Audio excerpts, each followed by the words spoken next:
Heute bei Late Day News: wollte bei einer Auktion von James Bond Filmutensilien ein Bikini-Museum aus Bad Rappenau den berühmten und nun zu versteigenden Bikini, der von Ursula Andress 1962 in 007 Jagd Dr. No getragen wurde, ersteigern.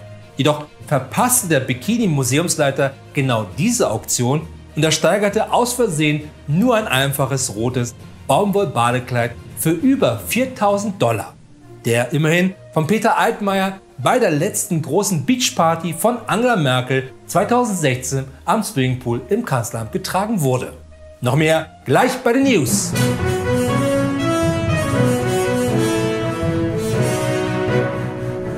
Hier ist Berlin mit der einzig wahren Nachrichtensendung dieser und der nächsten Welt. Das sind die Late Day News, denn alles andere da draußen sind nur Fake News.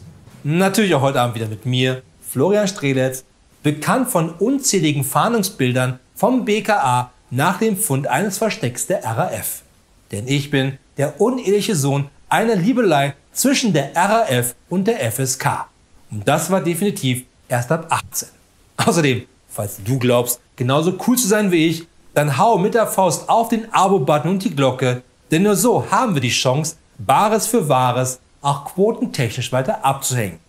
Natürlich bin ich heute wieder nicht allein im Studio, sondern auch dieses Mal werde ich unterstützt von einzigartigen Late Day News Korrespondenten aus allen Ecken der Welt. Ob aus New York, Sydney, Bielefeld oder vom Mond, wo selbiger ganz genau darauf achtet, dass du hier einen super Kommentar hinterlässt. Ansonsten kommt er mal runter und würde mit dir das eine oder andere Wort wechseln wollen. Außerdem präsentiert uns heute noch unsere Sonderbildungskorrespondentin und Bundesbildungsministerin Anja Karliczek die neuesten Trends aus dem Homeschooling. Oder zumindest, wie sie als oberste Chefin der Bildung mit den vielen Klagen der Eltern umgeht, deren Kinder seit nun fast einem Jahr bildungstechnisch hinterherhinken. Und sie macht es richtig: erstmal einen Kaffee genießen und dann hoffen, dass ihre 4 Jahre schnell um sind, damit vielleicht mal jemand das Bundesbildungsministerium leitet, der oder die dann doch mal etwas mit Bildung am Hut hat. Von mir aus auch Pippa, denn auch sie wäre immer noch eine bessere Bildungsministerin als Anja Karliczek. Verdammt, sogar ein Besen wäre besser als Anja Karliczek. Aber kommen wir zuvorderst einmal zu den wichtigsten Nachrichten der Woche und fangen an mit Berlin. Ich persönlich hasse ja Wein. Und trotzdem kriege ich jedes Jahr unzählige Flaschen Wein geschenkt, oft mit den Worten, dass man ja weiß, dass ich gerne abends den ein oder anderen Schluck Wein trinke. Wo ich jedes Mal fragen muss, ob ich aussehe wie eine verfickte Soccer-Mom. Ja, ich habe deren knackigen Hintern, aber nicht deren Verlangen nach dem Poolboy und einem Chardonnay. Als ob der Poolboy dazu passen würde. Rotes Fleisch, roter Wein, sagt schon mein Therapeut Hannibal Lecter immer.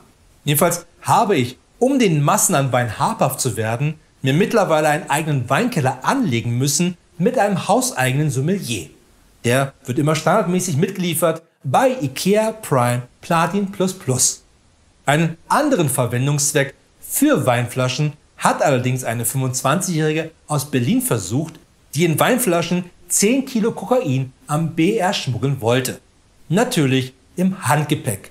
Dabei darf man nicht mehr als 100 Milliliter im Handgepäck bei sich haben, außer natürlich, man gehört zum Trainerstab von Hertha BSC, da wird man am Flughafen nicht unter 10 Weinflaschen zum Flieger gelassen. Währenddessen in Köln, gerade wenn man auf seine neue PlayStation 5 wartet, vermutlich bis zum Release der PlayStation 6, kann man diese Wartezeit mit anderen interessanten Spielen überbrücken. Sei es, dass man das Leben von Jesus nacherlebt in I Am Jesus. Bitte nicht das Ende spoilern, ich bin gerade in der Mission, wo ich Wasser zu Wein verwandeln muss. Oder bei The Pope das Leben eines Papstes nacherleben kann. Und auch hier bitte nichts spoilern, ich bin gerade bei Papst Johannes Paul II.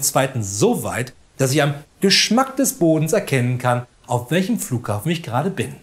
Was aber auch den aktuellen Papst nicht gefallen würde, ist ein Bug im neuen Mittelalter-Strategie-Rollenspiel Crusader Kings 3. Denn dort kommt es immer wieder vor, dass man den virtuellen Papst nur zufriedenstellen kann, wenn man diesen Menschenfleisch kredenzt. Die katholische Kirche ist selbstverständlich entsetzt über diesen Bug und wirft nun den Entwicklern von Crusader Kings 3 Geschichtsrevisionismus vor. Als ob gerade der Papst Menschen essen würde. Atheisten ja, aber das sind ja auch keine echten Menschen, oder? Derweil in Dallas. Ich hatte ja das Glück, eine PS5 von Sony zugeschickt zu bekommen. Einer der Vorteile, ein berühmter Newsfluencer zu sein und den Firmenaccount von Sony-Chef Kenichiro Yoshida gehackt zu haben. Wobei das weniger Hacken war, sein Passwort war Passwort.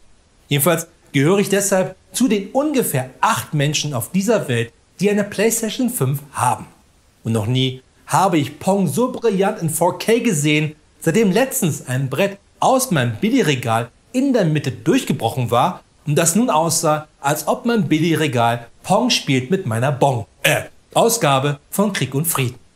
Und vermutlich zu stark an Krieg und Frieden gezogen, hat auch ein Gamer aus Dallas, der das Remake von Demon's Souls nicht etwa wie wir anderen Tolstoy-Fans mit einem Controller durchgespielt hatte, sondern mit den Bongos aus dem Nintendo-Spiel Donkey Kong. Aber das ist noch nichts, wie ich Demon's Souls durchgespielt habe, ruft nun der kleine Timmy, denn ich habe Demon's Souls nur mit dem Controller meiner Mami gespielt, den ich in ihrem Nachttisch gefunden hatte. Noch zum Abschluss, das Fake News Medium der Woche ist dieses Mal eindeutig das Brotmagazin. Es hat sich gezeigt, dass das Failing Brotmagazin nur vollgestopft ist mit Fake News. Bekanntlich brauchen die Menschen nicht Freiheit, sie brauchen Brot. Gerade 1,4 Milliarden Chinesen können davon ja ein Lied singen, was sie lieber nicht sollten, da sie dann erschossen werden würden. Und es wäre ziemlich laut, sodass sich Indien dann wieder beim Vermieter beschweren würde. Dabei schmeckt in der Not auch die Wurst ohne Brot. Außer man ist Veganer, dann schmeckt einem rein gar nichts, nicht einmal das Leben. Und man radikalisiert sich am Bio-Linsenstand auf Telegram. Wenn kein Kuchen da ist, schmeckt auch das Brot gut. Vor allem, wenn man auf das Brot Zucker streut. Besser zu viel Brot als zu wenig Wein. Wer kennt das nicht aus den vielen Treffen der anonymen Brottrinker? Überall backt man das Brot im Ofen, weil es sich gezeigt hat, dass Brot, das man auf dem Heizkörper backt, scheiße schmeckt.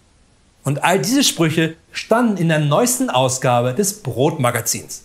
Deshalb sei gewandt, Brotmagazin, die dunkelrote Lady Fake News Karte an dich und vielleicht haue ich auf dich ein Pfund Butter, damit du dann besser schmeckst als ohne Butter.